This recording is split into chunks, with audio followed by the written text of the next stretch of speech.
నా కొడుకు నన్ను చూడట్లేదు, నా కొడుకు నాతో మాట్లాడట్లేదంటే ఎక్కడి నుంచి వస్తుంది? నువ్వు తీసుకెళ్ళాడు చిన్నప్పుడే చదువు కోసం, వాడు ఏదో ఉద్ధరించేయాలని చెప్పి తీసుకెళ్ళి పడేసావు. ఆ ఉద్ధరించడం మాట పక్కన పెడితే తల్లికి బిడ్డకి ఉన్న బంధం పోతుంది కదా.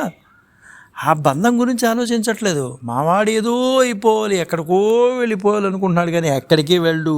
అన్నీ అయిపోయిన తర్వాత ఇక్కడే ఉంటాడు. ఆ ఇక్కడే ఉండే కాలానికి నీ ముక్కు ఎదురా అంటే చుట్టూ తిరిగి తిప్పి చూపించినట్టే ఉంటుంది చివరికి. అందువల్ల తల్లి బిడ్డల బంధాన్ని చిన్న వయసులో దూరం చేసుకుంటేనండి, అది పెళ్ళి అయిన తర్వాత బిడ్డకి ఇంకా దూరంగానే ఉంటుంది. దగ్గర అవుతుంది అనుకోవటం మాత్రం అపోహే, దూరంగానే ఉంటుంది. ఎందువల్లంటే ఆ బంధం అతుక్కోదండి. వాడు దాదాపు ఒక 10-15 ఏళ్ళు హాస్టల్లో చదువుకుని ఉంటే తల్లితో ఉన్న రిలేషన్ ఏముందండి వాడికి? అప్పుడు వాడు ఏదో చేశాడు, ఎవరో అమ్మాయిని ప్రేమించాడు, మా కులం వాడిని పెళ్లి చేసుకోలేదు,